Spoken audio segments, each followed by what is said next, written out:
Welcome back to my channel. और आज हम करने जा रहे हैं 50 क्वेश्चन जीके के, जो कि आपकी जो भी बीएड का एंट्रेंस एग्ज़ाम है संडे को, उसमें हेल्पफुल होंगे।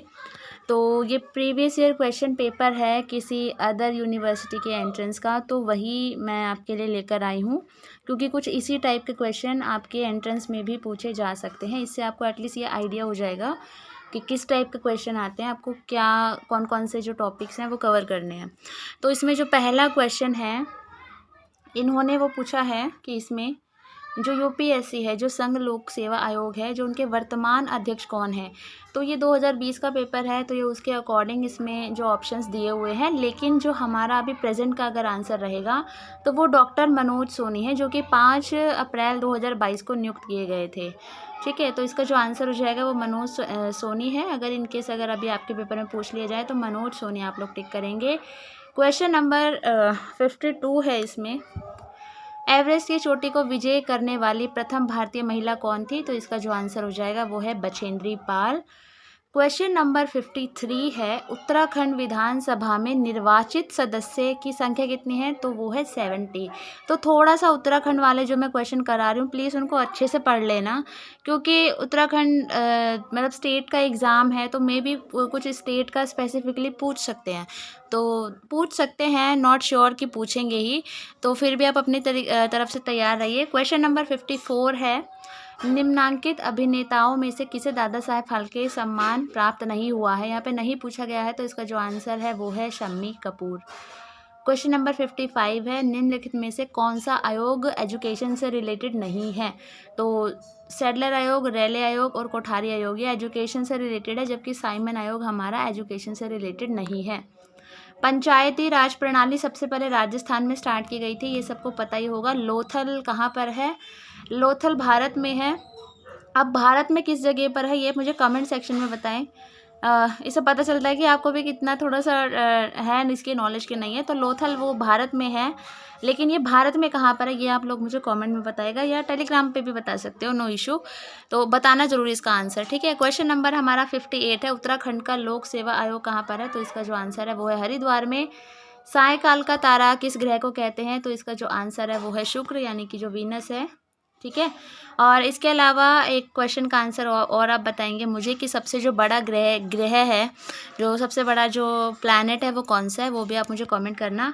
क्वेश्चन नंबर 60 है, उत्तराखंड प्रदेश की सबसे ऊंची चोटी कौन सी है। Nanda Devi most important question है। मैंने इससे पहले भी जो 2 पेपर सॉल्व करवाए हैं उनमें भी ये क्वेश्चन आया हुआ है। क्वेश्चन नंबर 61 है, मोहिनी अट्टम नृत्य विकसित हुआ है। तो इसका जो आंसर है वो केरल में है। तो थोड़े से जो फोक डांस वगैरह है वो थोड़ा सा देख लेना आप लोग। 62 हमारा क्वेश्चन है, ऑपरेशन ब्लैक बोर्ड। तो ये प्राथमिक जो एजुकेशन है, प्राइमरी एजुकेशन के लिए स्टार्ट किया गया था। जो प्राइमरी एजुकेशन होती है, तो उसमें जो बेसिक जो चीज़ें होती हैं उनको फुलफ़िल करने के लिए ये जो ऑपरेशन है वो स्टार्ट किया गया था। क्वेश्चन नंबर 63 है, रक्त का थक्का जमाने में कौन सा विटामिन सर्वाधिक सहायक होता है। तो इसका जो आंसर है डी है, विटामिन के। क्वेश्चन नंबर 64 है, सबको पता ही होगा कि एक चेक भुगतान की वैधता अवधि है, तो वो है 6 माह, ठीक है। मान लीजिए आज आपने एक ब्लैंक चेक है, उस पर डेट डाल दी और इसे भर दिया, तो वो जो चेक है वो कब तक वैलिड होगा, वो 6 महीने तक वैलिड होगा, ठीक है। 6 महीने के बाद उसकी वैलिडिटी खत्म हो जाएगी, ठीक है, after filling date. Question number 65 है, अध्यापक शिक्षा के लिए वैधानिक संस्था कौन सी है। तो वो NCTE, ठीक है, national council for teacher education. तो इसकी फुल फॉर्म भी याद रख लेना। क्वेश्चन नंबर 66 है, वंदे मातरम ट्रेन चलती है। तो वो दिल्ली से वाराणसी चलती है। ये आपका रीजनिंग के क्वेश्चन है 2-3 बीच में, ये आप प्लीज़ खुद से सॉल्व कर लेना, क्योंकि मैं शायद तुम्हें समझा ना पाऊँ रीजनिंग, ठीक है। तो इसमें ये वाला तो मैं बता ही सकती हूँ कि कौन सा डिफरेंस है।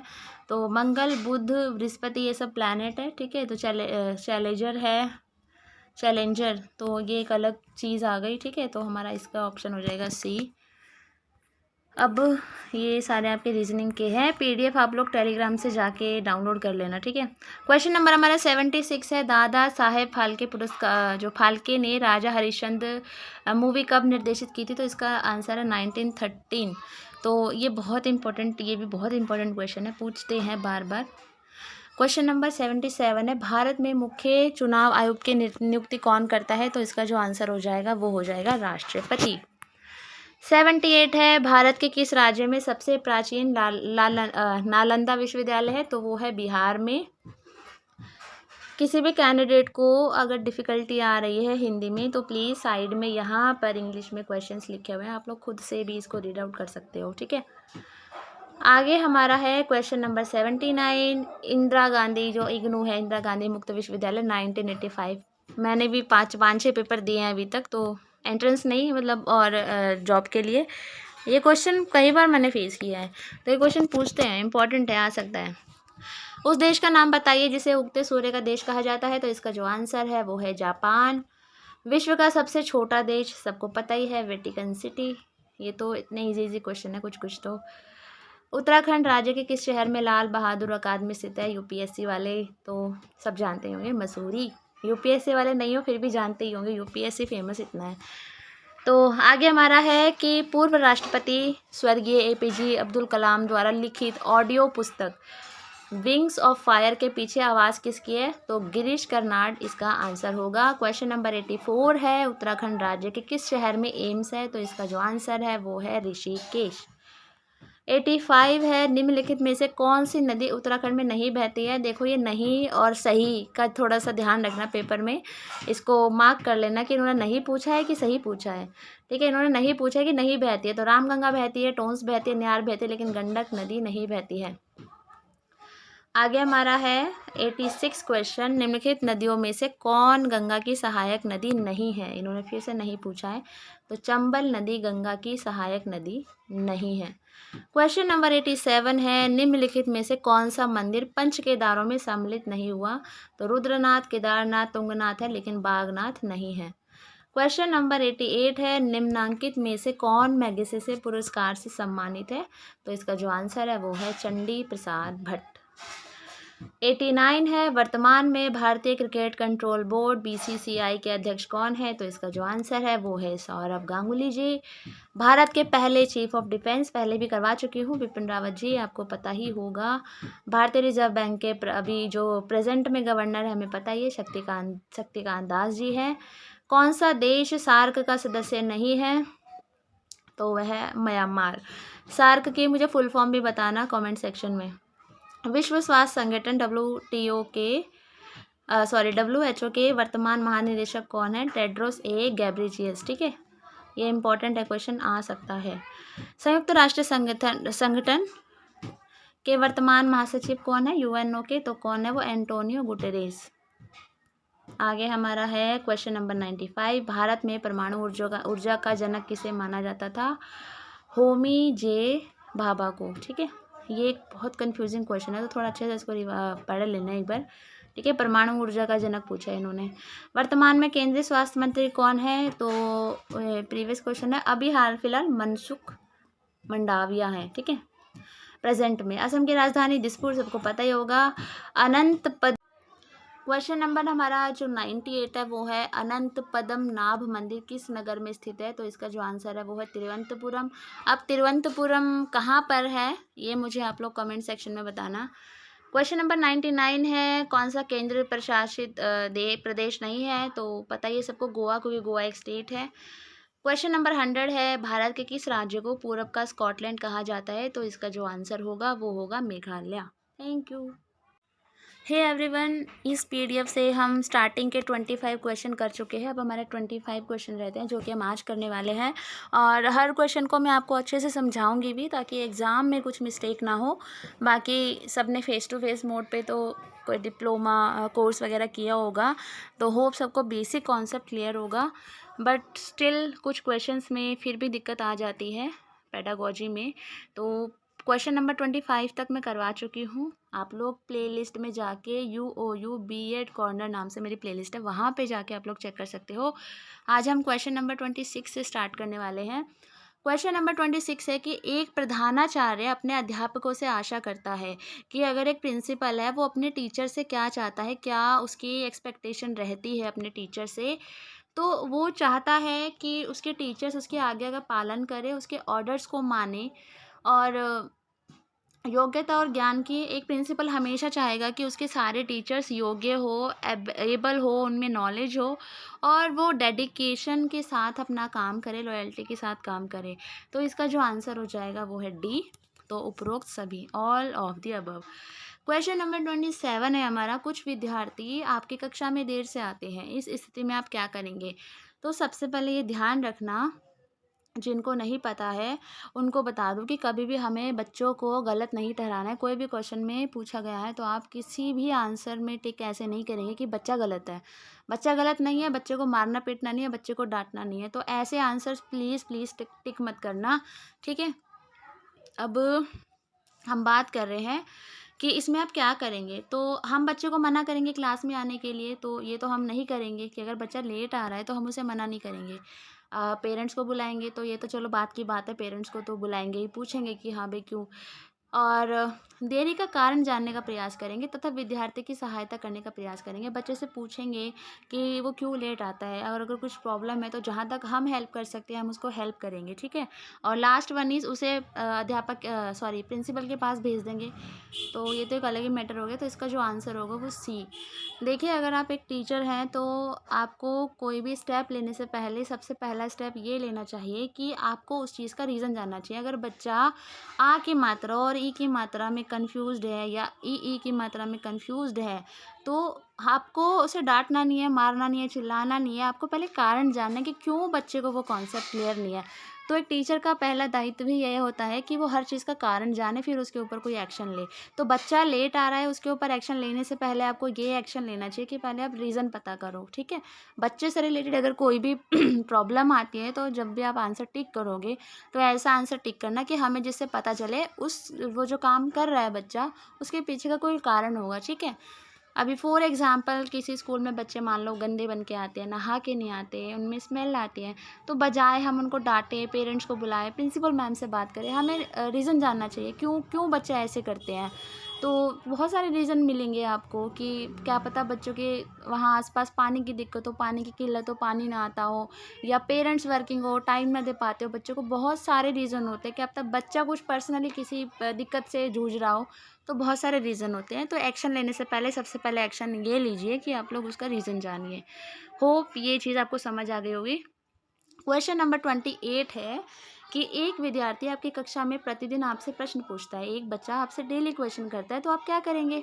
तो क्वेश्चन पूछने से हम उसे मना नहीं करेंगे, ठीक है, क्योंकि बच्चे से ही हमारी नौकरी चल रही है, बच्चे से ही हमारा जो काम चल रहा है। तो हम बच्चे को तो ऐसे नेगलेक्ट नहीं कर सकते कि नहीं वो नहीं पूछेगा, क्योंकि उसी के लिए हम स्कूल में जा रहे हैं। बच्चे नहीं होंगे तो फिर टीचर्स का भी कोई काम नहीं है। तो ये वाला आंसर तो बिल्कुल नहीं हो सकता। प्रश्न पूछने के लिए उसकी सराहना करेंगे, हम उसको अप्रिशिएट करेंगे कि हाँ चलो बच्चे ने क्वेश्चन पूछा है, ठीक है। थर्ड है, विद्यालय समय के बाद प्रश्न पूछने के लिए सलाह देंगे। अगर कोई बच्चा क्वेश्चन पूछ रहा है तो हम उसको ये थोड़ी बोलेंगे बेटा कि स्कूल ख़त्म हो जाएगा फिर बाद में पूछो, तो ये तो हो नहीं सकता। बिना प्रश्न का उत्तर दिए उसे बैठने के लिए कहेंगे। बच्चे ने क्वेश्चन पूछा, हमने उसको उत्तर नहीं दिया और उसको बोला बैठ जा, तो वो भी गलत है। तो इसका जो आंसर हो जाएगा वो हो जाएगा बी। क्वेश्चन नंबर 29 है, अभिभावक अपने बच्चों के लिए अध्यापकों से आशा करते हैं। जो पेरेंट्स हैं उनको लगता है कि उनके जो टीचर्स हैं उनके बच्चों के लिए कैसे रहें, ठीक है, कैसे बिहेव करें। तो निष्पक्ष व्यवहार, कि किसी बच्चे में हर कोई पेरेंट चाहता है कि उसके बच्चों के टीचर किसी भी तरह की बायसनेस ना हो उसके अंदर, वो किसी भी तरीके का मतलब भेदभाव ना करे बच्चों में, ठीक है। तो ये तो होगा ही होगा। दूसरा है सहानुभूति एवं प्रेम पूर्वक व्यवहार, के हर कोई पेरेंट चाहता है कि हमारे बच्चों के साथ उनकी जो टीचर है वो सिंपैथी रखे, उनको प्यार करे, है ना, और वो निष्पक्ष रहे, ठीक है। किसी एक पक्ष का, जैसे दो बच्चों में लड़ाई होगी तो ऐसा नहीं है वो एक ही बच्चे की सुने, वो दोनों बच्चों की सुने। तो इसका जो आंसर हो जाएगा वो हो जाएगा ए और बी दोनों। क्वेश्चन नंबर 30 है, आधुनिक समय में विद्यार्थियों को आध्यात्मिकता का ज्ञान देना है। अगर हम बच्चों को आज हम स्पिरिचुअलिटी की जो ज्ञान देते हैं वो मतलब क्या है, पिछड़ापन है, तो ये तो गलत है। अगर हम बच्चों को आध्यात्मिकता दे रहे हैं, क्या ज्ञान दे रहे हैं, तो पिछड़ापन है नहीं। असंभव कार्य तो हो नहीं सकता। आवश्यक नहीं है, ये भी नहीं, आवश्यक है, ठीक है। आजकल बच्चे एक मानसिक तनाव से जूझ रहे हैं। बच्चे क्या, मतलब बड़े बड़े भी मानसिक तनाव से जूझ रहे हैं। तो ऐसे में जो एक स्पिरिचुअलिटी है जिसको हम काफ़ी पीछे छोड़ चुके हैं, उसकी जो शिक्षा देना बहुत ज़रूरी है। क्वेश्चन नंबर 31 है, विद्यालय के सभी कार्यक्रमों में भाग लेना चाहिए क्योंकि इनसे सीखने का अवसर मिलता है, आत्मविश्वास में वृद्धि होती है, व्यक्तित्व का विकास होता है। तो इसका आंसर आएगा सभी। अगर बच्चा स्कूल में होने वाले प्रोग्राम्स में पार्टिसिपेट करता है तो उसका ओवरऑल डेवलपमेंट होता है। तो इसका आंसर आएगा डी। 32 है, एक बच्चा आपकी क्लास में दुर्व्यवहार करता है, ठीक है, मिसबिहेव कर रहा है, तो आप क्या करेंगे? उसे कक्षा में खड़ा होने के लिए कहेंगे। तो मैंने आपको बोला कि बच्चे को आपको कुछ नहीं कहना है, तो ये गलत है। उसे कक्षा से बाहर जाने के लिए कहेंगे, ये भी गलत है। चुपचाप अपना कार्य करते रहेंगे कि उसको इग्नोर करो, कुछ भी करता रहे, तो ये भी गलत है। अपने शिक्षण को सहायक सामग्री के साथ रुचिकर बनाएंगे। देखो, अगर आप अपनी टीचिंग को इफेक्टिव बनाओगे ना तो बच्चे कुछ ऐसा करेंगे ही नहीं, है ना। अगर एक टीचर अच्छे से पढ़ा रहा है, अच्छे से उसकी जो मेथोडोलॉजी है वो काफ़ी अच्छी है, इफ़ेक्टिव है, ठीक है, और इंटरेस्टिंग है, तो बच्चे ऐसा कुछ करेंगे ही नहीं, वो मिसबिहेव करेंगे ही नहीं। आप पढ़ा रहे हो, बच्चा बीच बीच में कभी वॉशरूम के लिए पूछ रहा है, कभी डेस्क बजा रहा है, कभी कुछ कर रहा है, कभी किसी को छेड़ रहा है। वो क्यों छेड़ रहा है? क्योंकि आप ठीक से नहीं पढ़ा रहे हो, आप बिल्कुल बोरियत तरीके से पढ़ा रहे हो।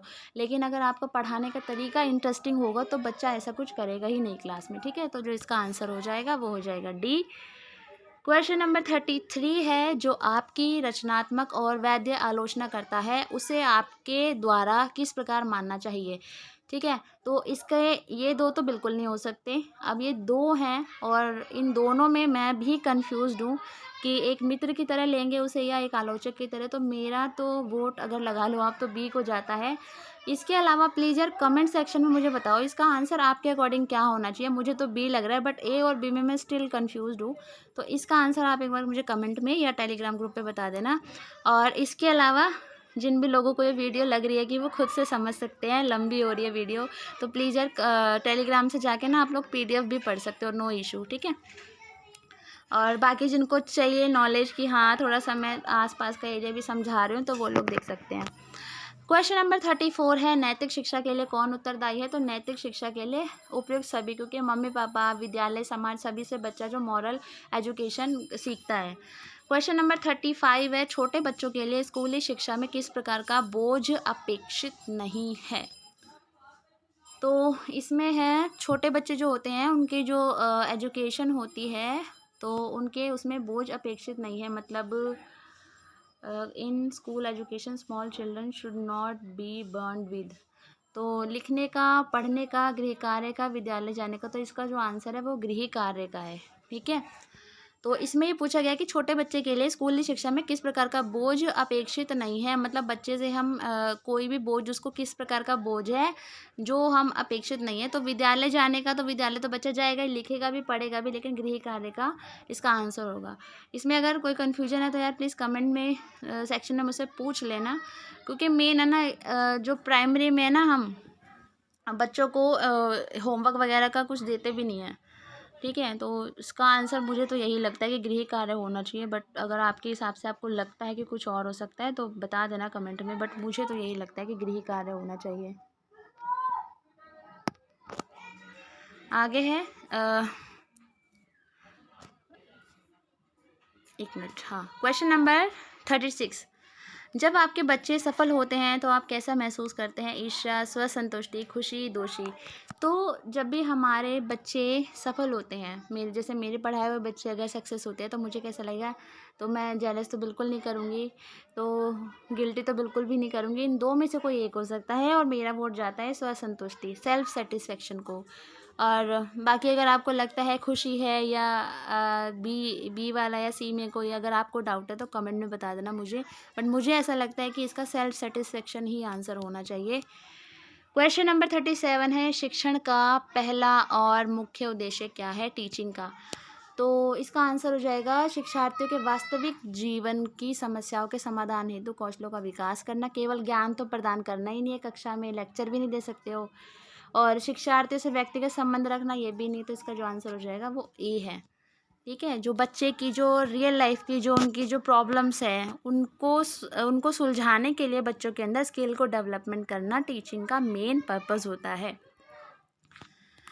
क्वेश्चन नंबर 38 है हमारा, विद्यालयों में अनुशासनहीनता के लिए उत्तरदायी कारक है। अगर स्कूल में इनडिसिप्लिन है तो इसके पीछे क्या कारण है? तो इसके पीछे दोषपूर्ण शिक्षण विधियाँ, क्योंकि आज भी कुछ टीचर्स लेक्चर मेथड से ही पढ़ाती हैं। अध्यापकों के नेतृत्व में कभी कुछ कुछ टीचर में लीडरशिप की क्वालिटी नहीं होती है, जिस वजह से जो स्कूल में इनडिसिप्लिन रहता है, मूल्यों में कमी। और ये तो हमें पता है कितनी वैल्यूज़ कम हो गई हैं आजकल। तो इसका जो आंसर हो जाएगा वो हो जाएगा उपयुक्त सभी। यदि आप प्रधानाचार्य हैं और विद्यालय में कोई शिक्षक समय पर नहीं आता तो आप क्या करेंगे? देखिए, अगर ऐसा कोई क्वेश्चन आता है कि आपको बोला जाता है कि आप ऐसे हैं, इस पोस्ट पे हैं, तो प्लीज़ आप अपने आप को उसी पोस्ट पे रख के सोचना कि आप वैसे सिचुएशन में क्या करोगे, तभी आप एक करेक्ट आंसर चूज़ कर पाओगे। तो उनको सबके सामने डांटेंगे, तो ये तो मुझे लगता है बिल्कुल गलत है, क्योंकि क्लास में भी अगर हम किसी बच्चे को उस पूरी क्लास के सामने डांटेंगे तो वो आइंदा से वो मतलब उसको डीमोटिवेट हो जाएगा, एक तरीके से इंसल्ट उसको फील होगा, मे बी वो स्कूल आना बंद कर दे, है ना। खैर, टीचर तो स्कूल आना बंद नहीं करेगा क्योंकि उसकी रोजी रोटी चल रही है, लेकिन फिर भी हम ये नहीं करेंगे। उसको कार्यक्रम के बाद मिलने के लिए कहेंगे, ये हो सकता है। रिपोर्ट उच्च अधिकारी को तो देंगे ही नहीं, क्योंकि पहले आप इतना बड़ा एक्शन तो ले नहीं सकते हो। उसके उत्तरदायित्व को बताएंगे, तो उत्तरदायित्व उसे भी पता है कि टाइम पे आना चाहिए। ठीक है, तो इसका जो आंसर हो जाएगा बी, उसको कार्यक्रम के बाद मिलने के लिए कहेंगे। देखिए, अगर आपके स्कूल में कोई टीचर अगर लेट आ रहा है और आप प्रिंसिपल है उस स्कूल के, तो आप क्या करेंगे, ये पूछा गया है ना यहाँ पे। तो हम जो भी कार्यक्रम है या स्कूल हो जाता है तो हम उसको बाद मिलने के लिए कहेंगे, और मिलने के लिए कहेंगे तो ऑब्वियसली हम उससे बात करेंगे, उसे समझाएंगे या कारण पूछेंगे। कुछ कारण भी तो हो सकता है ना, क्योंकि उत्तरदायित्व तो उसे भी पता है कि उसे टाइम पे आना है, मे भी कुछ रीज़न हो। तो इसका जो आंसर है वो हो जाएगा बी।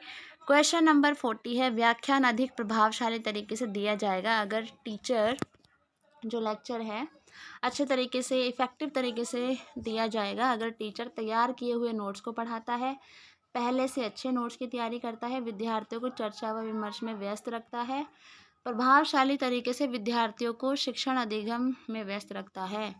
तो इसके ऑप्शन तो मुझे सारे ही सही लग रहे हैं, बट हमें बेस्ट चुनना है। तो नोट से पढ़ाता है, पहले से अच्छे नोट्स की तैयारी करके रखता है, ये भी सही होगा अगर। तो इसका जो सबसे इफेक्टिव वो फोर्थ, प्रभावशाली तरीके से विद्यार्थियों को शिक्षण अधिगम में व्यस्त रखता है, बच्चों को इंगेज्ड रखता है टीचिंग लर्निंग प्रोसेस में। तो इसका ऑप्शन हो जाएगा डी। क्वेश्चन नंबर 41 है, निम्नलिखित में से क्या शिक्षक के लिए महत्वपूर्ण है? टीचर के लिए क्या महत्वपूर्ण है, सबसे इम्पोर्टेंट क्या है? कक्षा अनुशासन ज़रूरी है, शिक्षण के लिए विषय वस्तु ये भी ज़रूरी है, पढ़ने के लिए विद्यार्थियों की तत्परता कि उसका बच्चा एकदम रेडी हो पढ़ने के लिए, और शिक्षण का समय विभाग चक्र, तो टाइम टेबल भी इम्पोर्टेंट है। तो इन्होंने पूछा है कि सबसे महत्वपूर्ण क्या है। मुझे तो ऐसा लगता है कि सी है, कि टीचर के लिए सबसे इम्पोर्टेंट होता है कि उसका बच्चा रेडी हो पढ़ने के लिए ना। यार कमेंट में बताओ आपके हिसाब से क्या आंसर होना चाहिए, मुझे तो सी लग रहा है इसका आंसर। जहाँ जहाँ मुझे श्योरिटी नहीं है मैं वही आंसर्स पूछ रही हूँ, प्लीज़ यार कमेंट में बता देना, ताकि मुझे भी हेल्प हो जाए, आगे मैं टीजीटी पीजीटी के लिए अप्लाई करूँगी तो।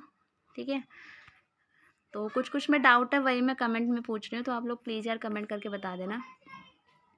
क्वेश्चन नंबर 42 है, आत्मानुभूति शिक्षक को बचाने में सहायता करती है, पक्षपात से, रूढ़िवादिता से, अपशब्दों से, उपयुक्त सभी।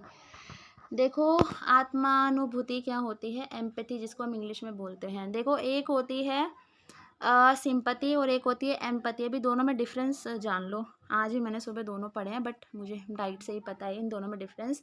देखो, एम्पैथी सिंपैथी होती है, मान लो कोई दुखी है, ठीक है, तो हमें भी दुख होता है, हमें दया आती है उसके ऊपर कि बेचारे के साथ इतना बुरा हुआ या ऐसे हुआ, ऐसा नहीं होना चाहिए, तो ऐसे उसको हम बोलते हैं सिंपैथी, लगाव एक तरीके से। ठीक है, लेकिन जो एम्पैथी होती है ना, एम्पैथी होती है, मान लो कोई दुखी है, मान लो किसी के साथ किसी के घर में चोरी हो गई, या मतलब किसी को मतलब कुछ भी मिस हैपनिंग हो गई है, तो हम अपने आप को उसकी जगह रख के देखते हैं कि हम इसकी जगह हैं, तो हमें कैसा वो चीज़, हम उस चीज़ को पूरा फील करते हैं कि हाँ इसके साथ ये दुख है और हम इसकी जगह पर हैं, तो हमें कैसा लग रहा होगा। ठीक है, तो सिंपैथी में क्या होता है, हमें सिर्फ उसके प्रति सहानुभूति होती है, हम उस पर एक दया एक करुणा का भाव होता है कि नहीं यार ऐसा नहीं होना चाहिए था। लेकिन एम्पैथी में हमारा क्या होता है कि हम अपने आप को पूरे तरीके से उसकी जगह रख के देखते हैं कि यार इसकी जगह हम होते, तो हमारी कंडीशन कैसी होती कि हमें भी ये सब चीज़ें फ़ील होती। तो इतना सा डिफ़रेंस होता है दोनों में, ठीक है। तो अगर एक टीचर के अंदर एम्पैथी है, वो एम्पैथी की भावना है, तो वो उसे किन-किन चीज़ों से बचा सकती है। तो पक्षपात से बचाएगी, क्योंकि अगर एक टीचर है वो हर बच्चे की जगह अपने आप को रख के देखे कि मैं ऐसी होती। देखो फॉर एग्ज़ाम्पल मैं आपको बताती हूँ, होता क्या है जैसे क्लास में यार बहुत सारे बच्चे क्या होते हैं, शोर कर रहे होते हैं, कोई चिल्ला रहा होता है ना? और कुछ बच्चे होते हैं चुपचाप बैठे होते हैं, कुछ बच्चे बहुत रो रहे होते हैं। तो ऐसे में हम अपने आप को उनकी जगह रख के देखें कि यार हम छोटे होते और हम भी ऐसे मम्मी-पापा से एकदम बिछड़ के स्कूल में आते, हमारा पहला दिन होता तो हम कैसे रिएक्ट करते, है ना?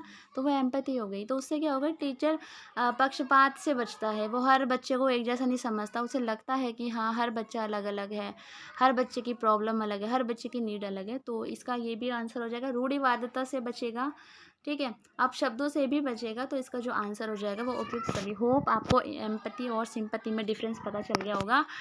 क्वेश्चन नंबर 43 है, एक शिक्षक का उद्देश्य होना चाहिए परीक्षा दबाव के लिए विद्यार्थी की सहायता करना। गलत। अध्ययन में विद्यार्थी, एक मिनट, हाँ, परीक्षा दबाव से मुझे लगा कि परीक्षा का दबाव बनाना, सॉरी।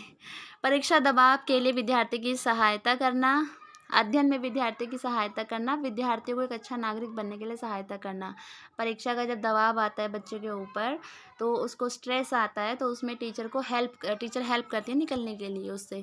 तो उसका उद्देश्य होना चाहिए कि वो बच्चे को जो स्ट्रेस है उससे निकलने में मदद करे, और बच्चे की जो स्टडी है उसमें हेल्प करे, और एक बच्चे को एक गुड सिटीज़न बनने के लिए मोटिवेट करे। तो इसका जो आंसर हो जाएगा वो हो जाएगा डी। क्वेश्चन नंबर 44 है, सीखने में सबसे बड़ा बाधक है, क्या है?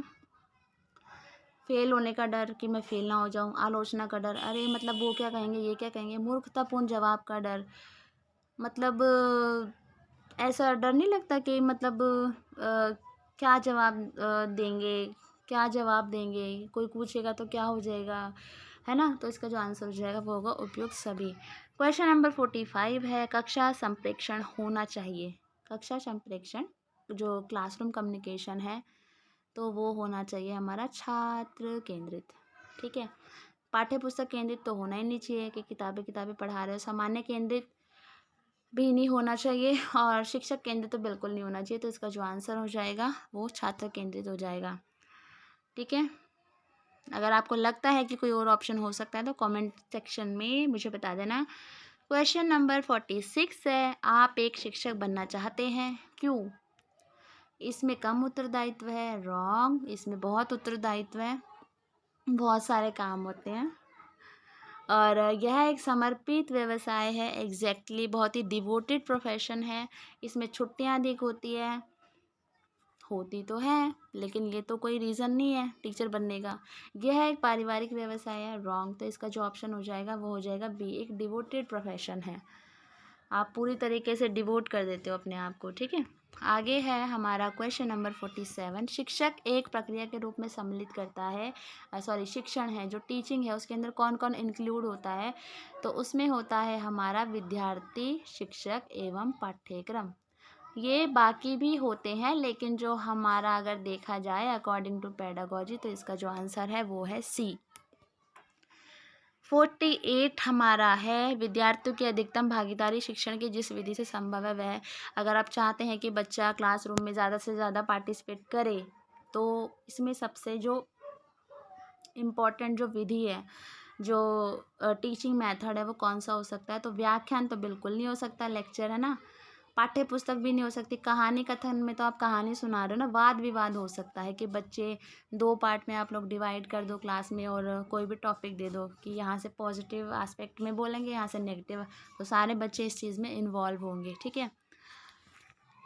और इन्वॉल्वमेंट के लिए अगर यहाँ पर क्वेश्चन आंसर वाला जो मेथड होता, तो अगर इन्वॉल्वमेंट के लिए कहीं भी अगर आपको मिलता है कि बच्चे ज़्यादा से ज़्यादा पार्टिसिपेट करें, तो अगर आपको दिखे कि प्रश्नोत्तर विधि है तो वही टिक करना, क्योंकि वो सबसे बेस्ट मानी जाती है क्लासरूम को इंगेज करने के लिए। बट इसमें नहीं है, तो इसलिए हमने वाद विवाद लगा दिया, ठीक है। क्वेश्चन नंबर 49 है, आप शिक्षण कार्य निम्नलिखित में से कहाँ करना पसंद करेंगे? अपने गाँव में, अपने क्षेत्र में, अपने प्रांत में, देश के किसी भी स्थान पर।